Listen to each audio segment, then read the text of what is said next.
bounded forward, anxious to be on the move. "No, Hutch, this way!" Danica used his leash to correct his path so that he was following Mara. Danica ran with her 90-pound black and tan partner, her gaze searching for Mara. The more she thought about it, the less likely it seemed that Mara was involved in the shooting. The look on her face must have been fear. Still, she wanted to reassure the newest member of their team there was no reason to be afraid. Shame on her for thinking the worst. Blame it on her tumultuous childhood.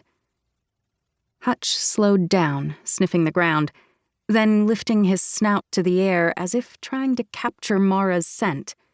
It wasn't easy, as she hadn't provided him with a specific scent to find. Yet she trusted Hutch to do his best. Her canine shifted, heading off at a diagonal direction from the area where she'd seen Mara. Keeping pace with her partner wasn't easy. Her feet slipped on the areas of snow and ice.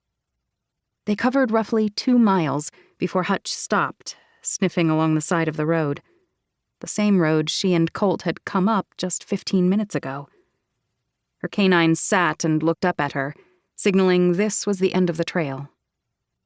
"Good boy, Hutch!" She lavishly praised her partner, pulling the tattered bunny from her coat pocket. She tossed it to him. He caught it midair and pranced around like he was king of the world. Normally, the routine made her smile. Not today. Mara must have left the park in a vehicle she'd parked nearby. The time it had taken her and Hutch to get here made it unlikely they'd be able to find her. The good news was Mara hadn't been lost. The tech had found her way to the road. Yet it was still strange that Mara had run away, rather than sticking around to offer her statement. Blowing out a frustrated breath, she called Hutch over, took his bunny, and headed back down the road to the bridge. Colt, tall and blonde, and his bloodhound canine Samson were there, examining the 2 bodies. He looked at her when she approached. "1 male and 1 female victim, both in their late 20s and both shot in the back." "I saw Mara Gilmore running from the scene. It's possible she may have witnessed something and took off in fear." "I saw Mara, too," Colt agreed with a frown. "It's odd she was here, and that she left the scene." She stared down at the 2 bodies for a moment.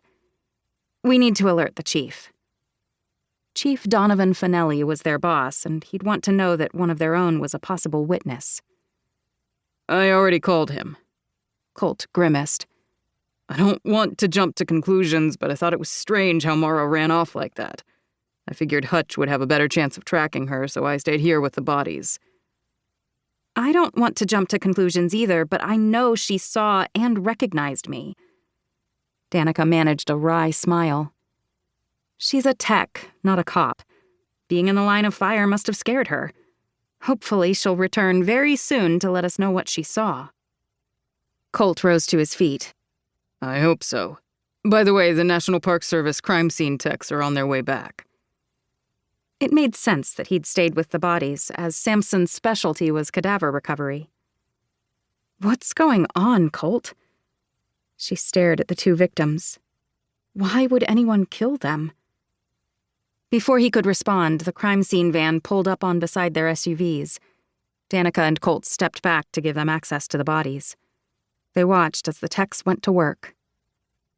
"We have an ID here on both Vics." Trent Ward, the taller park ranger tech, looked over at them. "Male is Jonas Digby, and female is Stacy Stark." The names didn't ring any bells for her. At Colt's shrug, she assumed the same was true for him.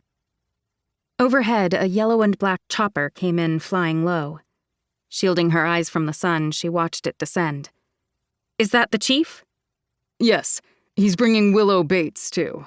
They were both at headquarters when I called." Their PNK9 headquarters, located in Olympia, Washington, was roughly a 90-minute drive from Mount Rainier. She watched as the chopper set down in a large open field not far from the bridge. Donovan and Willow both jumped out, along with Willow's canine, a German short-haired pointer named Star. Their chief was tall, with broad shoulders, salt and pepper hair, and piercing blue eyes. He strode purposefully toward them, Willow and Star trailing behind him. Minutes later, they were huddled together near the crime scene.